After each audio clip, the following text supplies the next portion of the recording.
Jangan lupa subscribe. Menampakkan dirinya. Oh begitu, jawabku dengan cuek. Jujur aku kurang percaya sama hal seperti itu. Karena menurutku hal seperti itu biasa saja, hanya halusinasi karena ketakutan. Singkat cerita, bunyi bel terdengar sekali. Aku terbangun dan karena melihat Mbak Putri yang sedang tertidur nyenyak, segera aku menuju ruangan pasien. Ada yang bisa dibantu? Namun pasien sedang tertidur. Kebetulan di ruanganku hanya ada satu pasien merawat inap malam itu. Mungkin dia lelah, gumamku dalam hati, dan aku pun segera melangkahkan kaki menuju ruangan jaga. Suasana tampak dingin dan sepi saat aku berjalan menyusuri lorong rumah sakit menuju ruangan jaga. Sambil menguap karena ngantuk, aku berpapasan dengan seorang perawat. Wajahnya sangat anggun dengan bodi yang indah, namun aku sangat asing dengan wajah suster tersebut. Ia tersenyum padaku, dan aku pun membalas senyumannya. Setelah berpapasan, aku pun teringat dengan suster merah. Dan karena aku melihat perawat tadi menggunakan jaket merah, segera aku menoleh ke belakang. Aku terdiam sejenak karena tidak ada seorang pun di belakangku. Kemana ya perawat itu? Lorong lurus begini, dia belok kemana ya? Gumamku dalam hati. Aku bukanlah orang yang mudah percaya dengan perkataan orang lain mengenai penampakan hantu atau sejenisnya.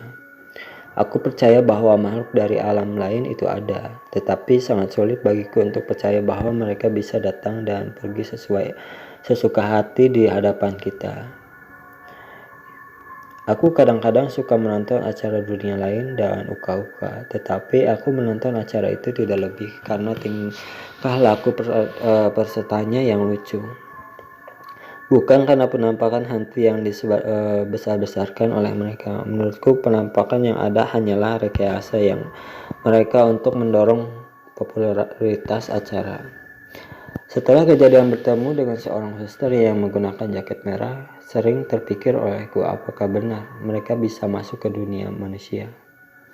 Apakah benar orang yang sudah meninggal bisa dengan seenaknya masuk dan berkomunikasi dengan manusia. Seberapa banyak cerita yang mengenai suster merah yang telah aku dengar tetap tidak mengubah keyakinanku. Aku yakin penampakan hantu atau makhluk halus hanyalah halusinasi semata. Kebetulan hari itu aku mendapat jadwal shift siang dari pukul 15 hingga pukul 21. Dengan wajah yang lelah dan ngantuk, aku dan teman shiftku berjalan menuju ruangan ganti perawat sambil bercanda. Waktu itu kami telah pulang karena harus melakukan beberapa urusan dulu saat serah terima atau pergantian perawat jaga. Kami pun sampai di ruangan ganti dan segera bersiap-siap ganti baju dan penampilan. Mungkin telah menjadi prinsip perawat pada umumnya bahwa saat datang dan pulang dari rumah sakit, penampilan harus tetap nomor satu. Sekejam apapun pasien di rumah sakit, sekeras apapun kerjaan yang diberikan, jika waktu telah menunjukkan berakhir jam kerja, maka penampilan harus berubah 280 derajat, kecuali perawat yang sudah berumah tangga mungkin. Karena kami telat datang ke ruang ganti baju, perawat lain yang duluan mulai keluar ruangan untuk pulang. Kebetulan di dalam ruangan itu hanya tinggal kami berdua. Setelah selesai mengganti baju, kami pun bersiap untuk pulang. Namun temanku pergi ke toilet dulu dan memintaku menunggu. Saat sedang memainkan HP sambil menunggu temanku, aku merasa ada seorang di pojok ruangan. Dan ketika aku menoleh, ternyata benar ada seorang perawat yang sedang duduk sendiri sambil melamun. Kok belum pulang, Pak? Perawat itu tetap dalam lamunan tanpa menjawab pertanyaanku. Pulang sendiri atau dijemput, Mbak? Perawat itu tetap diam membisu tanpa menoleh padaku sedikit pun. Ada apa, Mbak? Mukanya kok sedih? Perawat itu tidak menjawab, namun ia menoleh dan menatap tepat ke mataku. Ia menatap dengan mata yang berkaca-kaca. Sekilas aku memandangi wajah perawat itu dan perasaanku tidak asing dengan wajahnya. Dan aku pun melihat jaket merah yang digunakan digunakannya. Aku teringat dengan perawat yang berpapasan denganku kemudian hilang di lorong rumah sakit tempo hari. Belum selesai aku mengingat-ingat terdengar suara pintu toilet dan temanku memanggil. "Dita, di mana?" "Di sini, Pin," jawabku sambil menoleh ke belakang. "Ngapain di situ? Ayo pulang.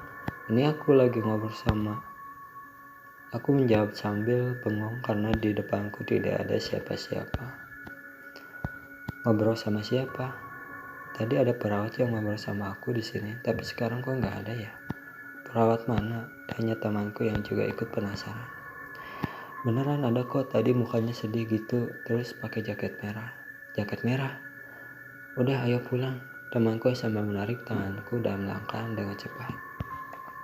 Aku terus memikirkan bagaimana perawat itu bisa menghilang di ruang ganti, yang pintu masuk dan keluarnya hanya satu. Tidak ada tempat bersembunyi di ruangan yang tidak terlalu besar itu.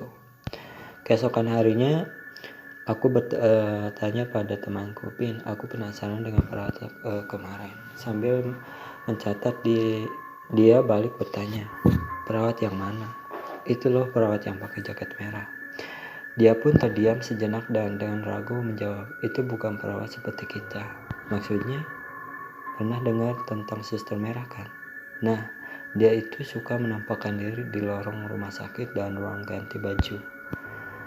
Di situ aku terdiam dan berpikir, apa benar yang aku lihat itu adalah penampakan hantu suster merah? Keyakinanku mulai goyah. Aku ingin tetap tidak percaya tentang penampakan hantu. Namun aku melihat 2 kali dan menghilang begitu saja. Apakah benar atau tidak hantu bisa dilihat oleh manusia? Aku tidak tahu.